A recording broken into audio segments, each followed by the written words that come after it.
Hey, I'm Josh from Vacuums R Us and Sewing 2 in Boulder and Arvada, Colorado, and I'm going to talk to you about Sebo vacuum cleaners, filters, and filtration technology today. When it comes time to replace your filters, you can buy Sebo filters as a package set. So a lot of machines will have multiple filters, a pre-filter and a post-filter. That's part of S-Class filtration. So you can buy the filter set. The best value, however, is to buy the service pack. They look something like this. This is a service pack, I believe, for X7, X8. And they'll come with the filter. In the case of this particular package, it actually has that little squeegee, which is on the bottom of the machine that makes these machines work so well on bare floor. And then you get 8 packages of bags. I can't tell you what the exact savings is without looking up all the pricing, but I can tell you these service packs save you a lot of money instead of just buying, a package of bags and then a package of filters separately. That you might see in some Sebos, the X7 PET standard by default comes with an internal filter that actually integrates charcoal into it, and you can actually hear it if you shake it. There's actually activated charcoal in it.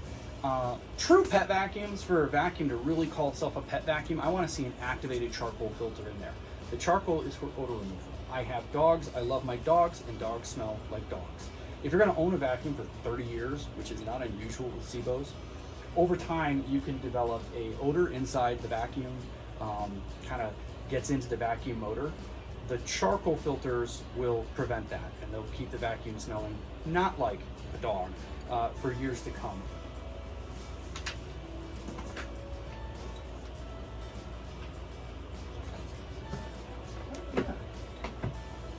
Things called service packs? Yeah. Okay, cool.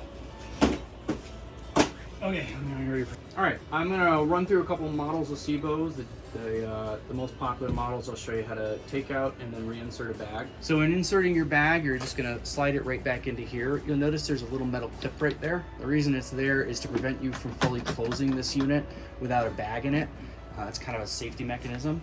So when you go to put it in there, you'll put your bag in sort of like that. You'll see that the clip kind of goes in that slot, and when you push it down, the clip's going to move forward, allowing this to shut completely. You don't want to force it. It doesn't take much pressure. We push a little bit, you hear a clip, and that's all there is to it. The E3, very similar process. I've got a clip right up here. I'll open it up. On the E3, we have kind of this flap that goes down and clips in there to keep the debris from pulling up. I'll pull the bag out and dispose of it. Again, we've got a metal clip right here that prevents us from closing the lid without having a bag in there. We're gonna take and we're gonna insert this bag just like that. The metal clip is gonna go in this slot right here.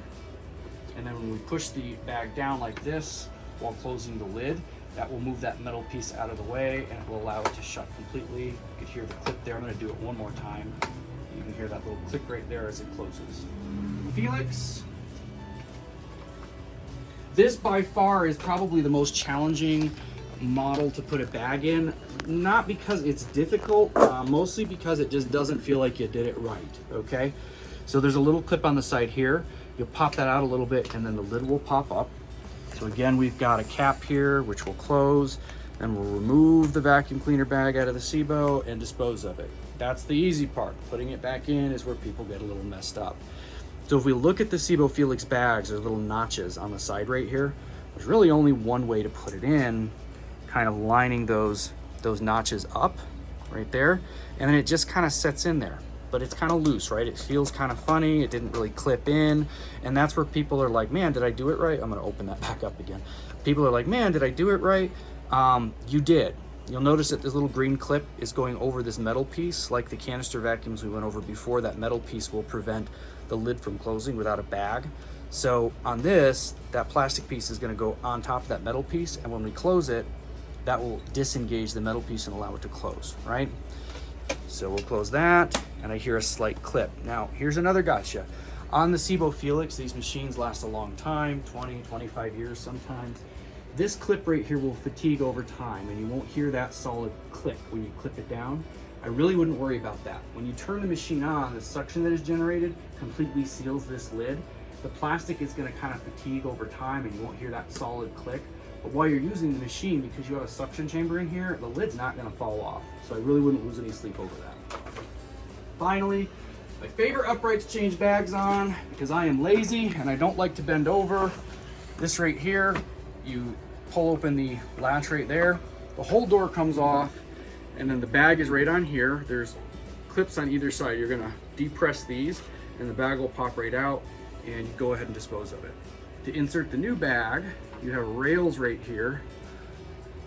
You're gonna have rails that slides right into. You'll push in, the clips will engage. And then when inserting on the uprights, this is gonna be difficult to demonstrate because I'm putting back in a full bag, but you do wanna watch the sides and make sure that the bag doesn't kind of pooch out the side when you put it back on. There are 3 notches on the bottom of the bag door, which you're gonna line up on the machine. And then you're going to make sure that this door right here remains open when you're putting it back in, because this actually moves this latching assembly up and down. So make sure it's open, and then push it closed, and it will lock the bag up into place, and it'll lock the door on. And that's really all there is to it.